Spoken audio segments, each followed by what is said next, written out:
Halo semuanya, kami dari kelompok 15 akan mempresentasikan topik video pembelajaran terkait manajemen budgeting dan controlling.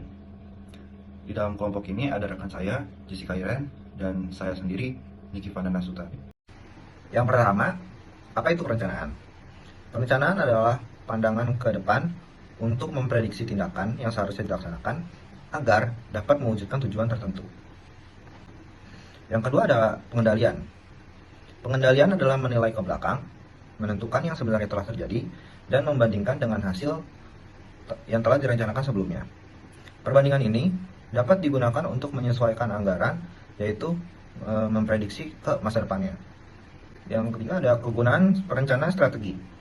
Rencana strategi digunakan untuk mengidentifikasi strategi aktivitas dan operasional di masa depan, setidaknya untuk 5 tahun ke depannya. Strategi umum diterjemahkan dalam tujuan jangka panjang dan tujuan jangka pendek yang membentuk dasar anggaran. Apa itu anggaran? Anggaran adalah kunci dari perencanaan, yaitu rencana keuangan untuk masa depan yang mengidentifikasi tujuan dan tindakan yang dibutuhkan untuk mencapainya. Berikutnya ada manfaat anggaran. Yang pertama, memotivasi manajemen untuk melaksanakan perencanaan. Yang kedua, menyediakan informasi yang dapat digunakan untuk memperbaiki pengambilan keputusan. Yang ketiga, menyediakan standar evaluasi kinerja perusahaan. Yang keempat, meningkatkan dan memperbaiki komunikasi dan koordinasi. Apa itu anggaran induk atau anggaran budget?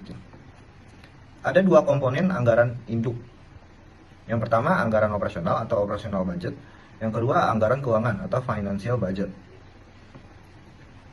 Anggaran induk adalah rencana keuangan komprehensif bagi organisasi secara keseluruhan untuk periode 1 tahun. Anggaran operasional budget atau operational budgeting. Anggaran operasional mendeskripsikan aktivitas yang menghasilkan pendapatan bagi perusahaan seperti penjualan, produksi, dan persediaan barang jadi.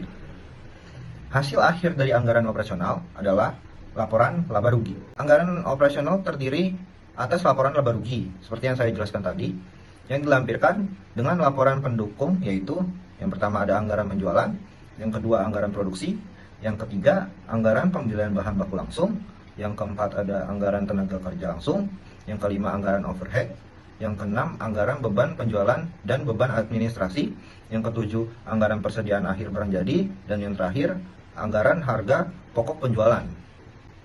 Apa itu anggaran penjualan atau sales budgeting? Anggaran penjualan adalah proyeksi yang disetujui komite anggaran yang menjelaskan penjualan yang diharapkan dalam satuan unit dan uang. Tahapan dalam penyusunan anggaran penjualan. Yang pertama, mengembangkan prediksi penjualan dengan pendekatan dari bawah ke atas atau bottom up approach, dan mempertimbangkan faktor eksternal seperti kondisi ekonomi, persaingan, iklan, dan kebijakan penetapan harga. Yang kedua, pertimbangan dari komite anggaran terhadap anggaran penjualan yang dibuat. Berikutnya ada anggaran produksi atau production budget. Anggaran produksi menjelaskan jumlah unit yang harus diproduksi untuk memenuhi kebutuhan penjualan dan kebutuhan persediaan akhir. Rumus untuk menghitung unit yang diproduksi adalah unit yang diproduksi sama dengan estimasi penjualan ditambah unit dalam persediaan akhir dikurang unit dalam persediaan awal. Halo teman-teman, perkenalkan nama saya Jessica Iring Maduku. Saya di sini yang akan melanjutkan dari penjelasan Niki di sebelah ya teman-teman. Nah, kali ini saya akan menjelaskan tentang anggaran tenaga kerja langsung atau direct labor budget. Anggaran tenaga kerja langsung itu menunjukkan jumlah jam tenaga kerja langsung yang dibutuhkan dan biaya yang berhubungan dengan jumlah unit dalam anggaran produksi. Nah, di sini teman-teman bisa lihat ada 5 hal yang dapat dipertimbangkan dalam perencanaan biaya tenaga kerja langsung.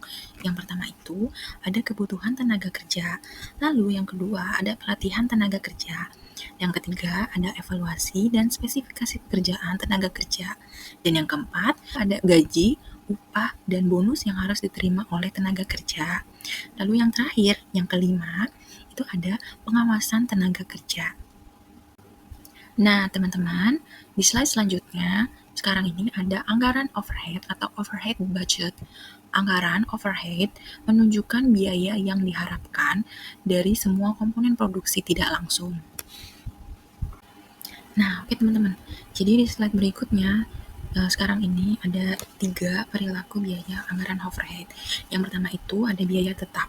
Biaya tetap adalah biaya pada periode mendatang yang ditentukan sama dengan periode sebelumnya. Contoh biaya tetap itu adalah biaya sewa gedung, sewa mesin, biaya asuransi, dan biaya pajak. Lalu yang kedua ada biaya variabel.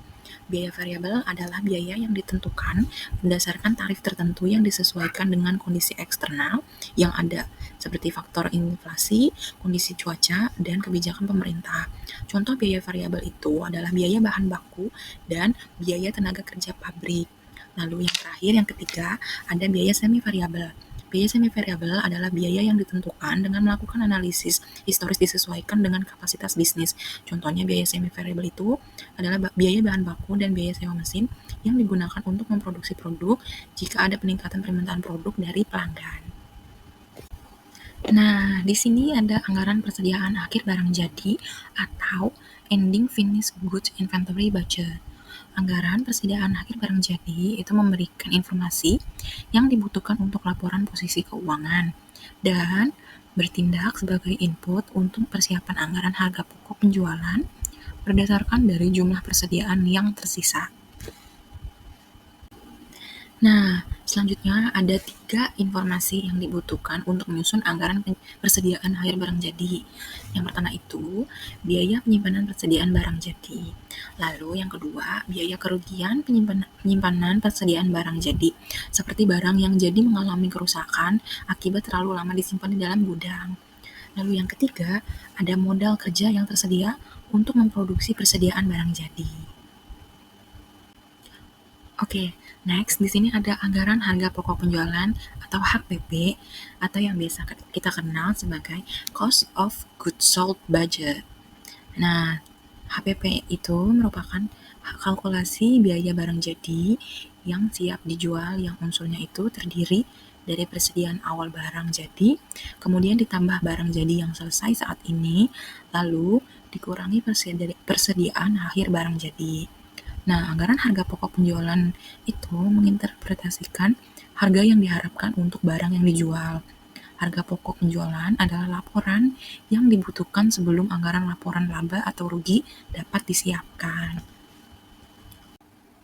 Oke, sekarang di next slide ada anggaran beban penjualan dan administrasi atau selling and administrative budget. Anggaran beban penjualan dan beban administrasi itu menginterpretasikan pengeluaran yang direncanakan untuk aktivitas non-produksi. Nah, anggaran beban penjualan dan beban administrasi itu terbagi dalam 2 komponen, yaitu komponen tetap dan komponen variabel. Contoh komponen tetap adalah biaya sewa gedung, sementara yang variabel adalah biaya komisi penjualan dan biaya pengiriman. Nah, di slide selanjutnya sekarang ini ada anggaran keuangan atau yang biasa kita kenal sebagai anggaran kas. Anggaran kas adalah salah satu anggaran terpenting dalam anggaran induk.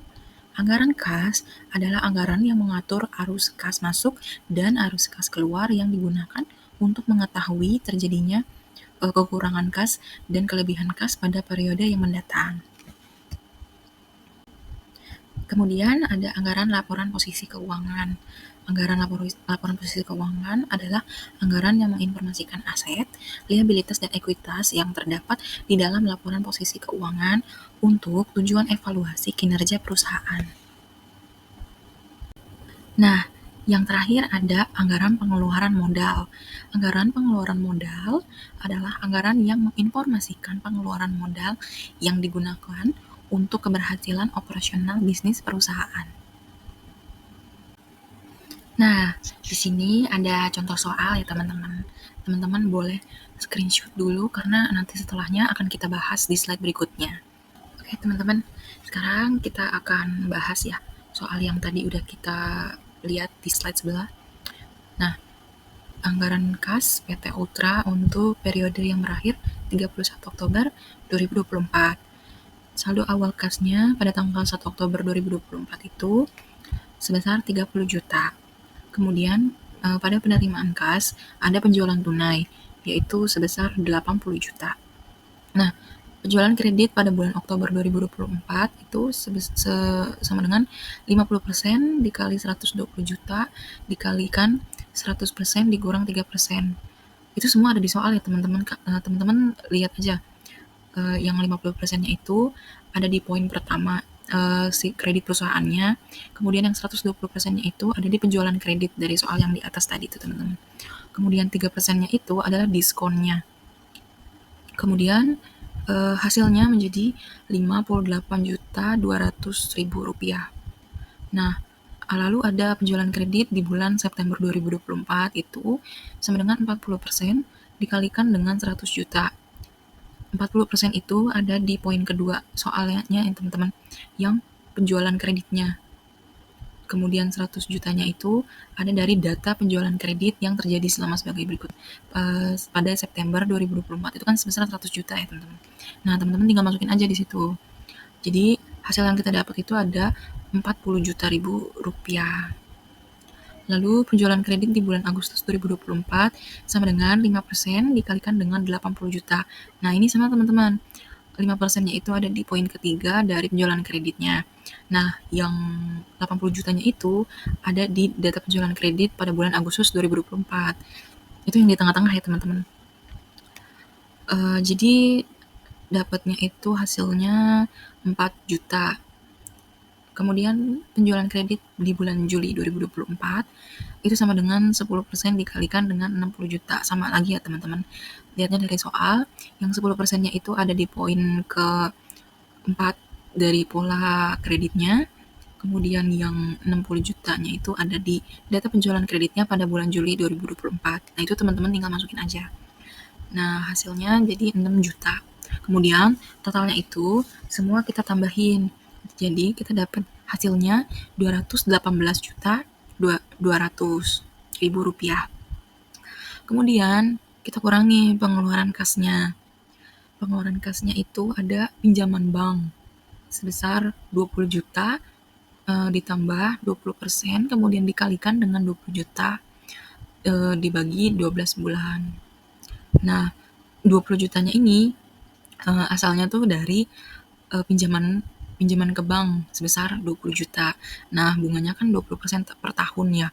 Nah, teman-teman tinggal masukin aja 20 juta ditambah 20% dikalikan dengan 20 juta.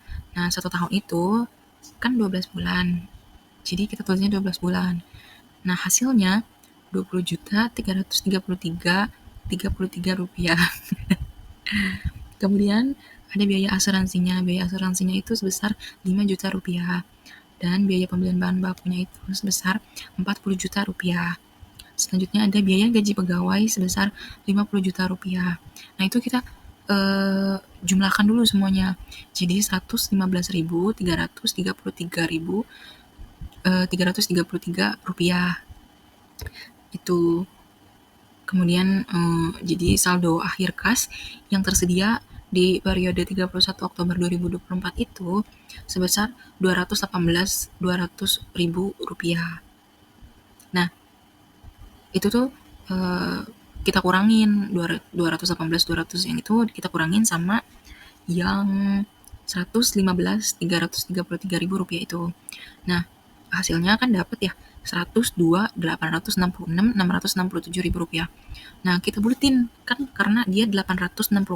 Kita buletin ke atas jadi 103 juta. Gitu teman-teman. Sekian presentasi dari kelompok kami. Kurang lebihnya mohon maaf. Semoga video ini dapat menjadi insight baru buat teman-teman yang menonton. Terima kasih. Sampai jumpa.